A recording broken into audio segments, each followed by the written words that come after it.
وَلِلَّهِ الْأَسْمَاءُ الْحُسْنَى، اور اللہ ہی کے لیے ہیں تمام اچھے نام، فَادْعُوهُ بِهَا، پس اسے اس کے ناموں کے ساتھ پکارو۔ اب یہ جتنے بھی اچھے نام جو قرآن و سنت میں رپورٹ ہوئے یا اگلی الہامی کتابوں میں رپورٹ ہوئے، اللہ تعالیٰ اس چیز کو پسند فرماتا ہے کہ ان کے ناموں کے ذریعے اللہ کی طرف متوجہ ہوں۔ اسی لیے ہم جو دعائیں مانگتے ہیں اس میں بھی اللہ تعالیٰ کے اسماء ہوتے ہیں۔ بسم اللہ الذی لا یضر مع اسمہ شیء فی الارض ولا فی السماء وہو السمیع العلیم۔ تو دیکھیں اللہ تعالیٰ کے ناموں کے ذریعے پکار ہے، یا حی یا قیوم برحمتک استغیث اصلح لی شأنی کلہ ولا تکلنی الی نفسی طرفۃ عین۔ اللہ کے ناموں کے ذریعے اس کی طرف متوجہ ہو رہے ہیں۔ ہر کام کے آغاز میں آپ کو سکھا دیا گیا بسم اللہ الرحمن الرحیم، تو اللہ کو یہ پسند ہے۔ اور یہ جو صحیح وسیلے ہیں ان میں سے ایک ہے کہ اللہ کے ناموں کے ذریعے آپ اس کی طرف متوجہ ہو۔ اسماء اعظم، سورۃ الاخلاص اسماء اعظم ہے، آیت الکرسی، سورۃ الحشر کی آخری 3 آیات، پھر احادیث میں بھی آئے ہیں، سنن ابی داؤد میں حدیث، ترمذی میں، کہ جو شخص ان کلمات کے ساتھ متوجہ ہوتا ہے، اللہم انی اسألک بانک انت اللہ لا الہ الا انت الاحد الصمد الذی لم یلد ولم یولد ولم یکن لہ کفوا احد، تو اللہ تعالیٰ اس کو واپس نہیں کرتا۔ ترمذی میں آیا لا الہ الا انت سبحانک انی کنت من الظالمین، اللہ واپس نہیں کرتا۔ بخاری مسلم میں آیا لا حول ولا قوت الا باللہ، اللہ کے جنت کے خزانوں میں سے ایک خزانہ ہے۔ تو یہ اسماء الحسنہ جو ہے اللہ تعالیٰ کے نام، اس کے صفاتی نام، وہ نہیں ہے جو آپ کو صوفیاء بتا رہے ہوتے ہیں کہ اتنے 1000 دفعہ یہ نام کی تسبیح کھینچ لیں، وہ نہیں، وہ ایک دفعہ ہی بہت ہے میرے بھائی، یہ ایک ہی دوائی کام کر دیتی ہے۔ زیادہ 3 دفعہ دعائیں آئی ہوئی ہیں، 7 دفعہ آئی ہوئی ہیں، 10 دفعہ آئی ہیں، اس سے زیادہ نہیں، سوائے تسبیحات کے جو 33 دفعہ ہیں یا 100 دفعہ ہیں۔ دعائیں تو آپ کو آیت الکرسی ایک ہی دفعہ پڑھنی ہے فرض نماز کے بعد۔ ابو داؤد میں حدیث ہے ایک دفعہ پڑھ لو صبح کے وقت، لا الہ الا اللہ وحدہ لا شریک لہ لہ الملک ولہ الحمد وہو علی کل شیء قدیر، شام تک اللہ کے قلعے میں ہو، اللہ کی طرف سے شیاطین کے اگینسٹ قلعے میں ہو، شام کو پڑھ لو صبح تک قلعے میں۔ ابو داؤد ترمذی میں ہے کہ جو شخص صبح اور شام 3 دفعہ آخری 3 سورتیں پڑھ لیتا ہے، ہر چیز سے اسے کفایت کر جائیں گی۔ بخاری مسلم میں حدیث ہے جو رات کو سونے سے پہلے سورۃ البقرہ کی آخری 2 آیات ایک دفعہ بس پڑھ لے، جو کچھ مانگا مل جائے گا اور ہر چیز سے اسے کافی ہو جائے گی۔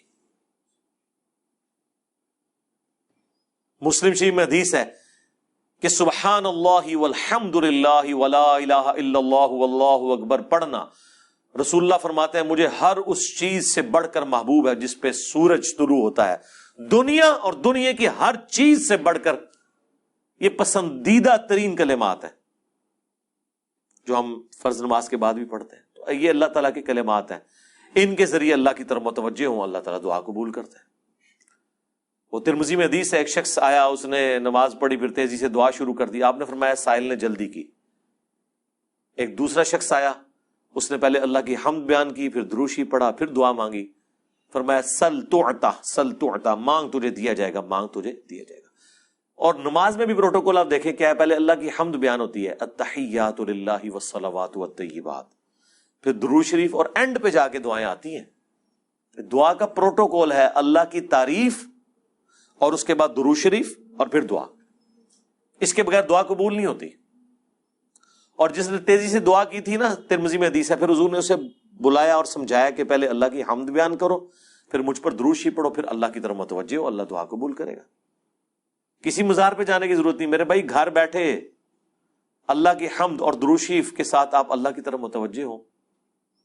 مسلم شریف میں حدیث ہے جو اذان کا جواب دے وہی کلمات ریپیٹ کرے، حی علی الصلاح حی علی الفلاح پہ لا حول ولا قوت الا باللہ کہے، اور اس کے بعد مجھ پر ایک دفعہ درود شریف پڑھے اور الوسیلہ والی دعا مانگ لے، قیامت کے دن میری شفاعت اس کے لیے حلال ہو جائے گی. اللہم اجعلنا منہم آمین. کتنے پیارے پیاری چیزیں ہیں جو نبی علیہ السلام نے تعلیم فرمائی ہیں. ہم نے اس لیے سنت اذکار کارڈ لکھے. میرے بھائی یہ میری سالوں کی محنت ہے جو میں نے ایفرٹ پٹ کر کے اس چیپٹر کو کلوز کر دیا. Green card, blue card, orange card.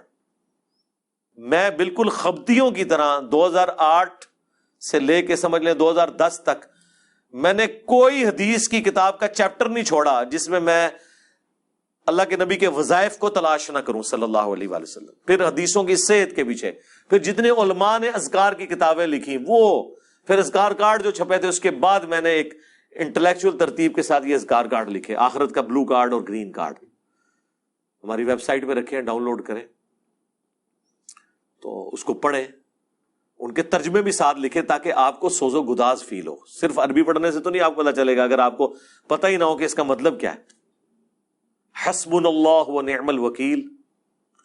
بخاری کی حدیث ہے، ابن عباس کہتے ہیں کہ تمہارے جد امجد ابراہیم کو جب آگ میں پھینکنے لگے تھے تو وہ پکار اٹھے تھے حسبنا اللہ و نعم الوکیل. اور تمہارے نبی پہ بھی جب مصیبت آتی تھی وہ کہتے تھے حسبنا اللہ و نعم الوکیل. اور اس کا ذکر تو قرآن میں ہے سورہ آل عمران کے اندر کہ جب اہل ایمان کو خبر پہنچی کہ کافر ان کے خلاف سازشیں کر رہے ہیں تو اہل ایمان پکار اٹھے حسبنا اللہ و نعم الوکیل. ہم نے اللہ ہی پر بھروسہ کیا، وہی بہتر کارساز ہے. اب یہ جب آپ کا کنسپٹ ہوگا تو یہ اللہ کے صفاتی ناموں کے ساتھ آپ متوجہ ہو رہے ہیں.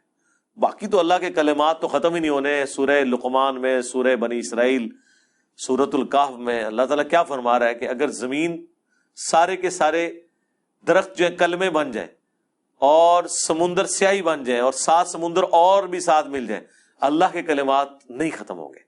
سبحان اللہ و بحمدہ عدد خلقہ ورضا نفسہ وزنۃ عرشہ ومداد کلماتہ.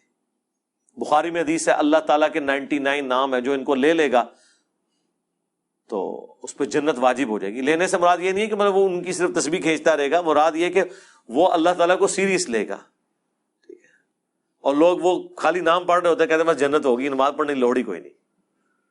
بھائی اگر یہ سنن سہیل کبریٰ میں حدیث ہے نا کہ جو آیت الکرسی فرض نماز کے فوراً بعد پڑھتا ہے مرتے ہی جنت میں داخل ہوگا. جنت اور اس کے درمیان صرف موت کا وقفہ ہے، تو اس کے لیے نماز بھی پڑھنی پڑے گی. صرف آیت الکرسی پڑھنے سے کچھ نہیں ہونا. تو یہ اللہ تعالیٰ ہمارا تمام اچھے نام اللہ کے لیے ان کو اس کے ناموں کے ساتھ پکارو. وَذَرُوا الَّذِينَ يُلْحِدُونَ فِي أَسْمَائِهِ، اور چھوڑ دو جو کج روی کرتے ہیں اللہ کے ناموں کے ساتھ.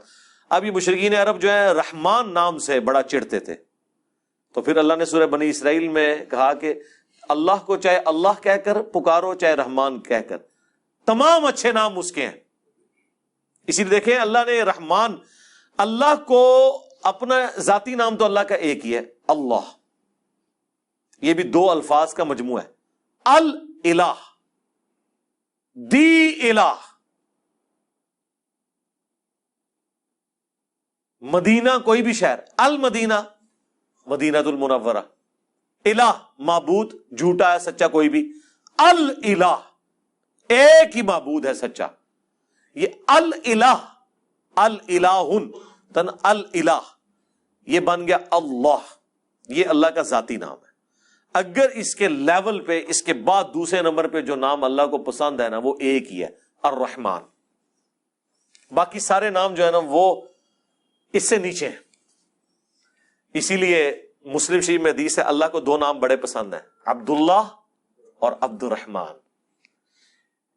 یہ بڑا سینسٹیو مسئلہ تھا مشرکین عرب کے لیے رحمان. قرآن میں آپ کو بار بار یہ چیز ایمفسائز ہوگی. اللہ تعالیٰ بعض اوقات صرف رحمان کو لے کے چل رہے نام کو. قل ان کان للرحمن ولد فانا اول العابدین. اے نبی تم فرماؤ اگر رحمان کا کوئی بیٹا ہوتا تو میں اسے پوج رہا ہوتا. اس طرح اللہ تعالیٰ اپنا کسی اور نام کو ذکر نہیں کرتا. یا اللہ کا نام آتا ہے قل هو اللہ احد. اے نبی تم عرض کرو اللہ کے حضور اور ان کو فرما دو کہ بے شک اللہ ایک ہے. تو اللہ اور الرحمن یہ 2 اللہ کے فیورٹ نام ہیں.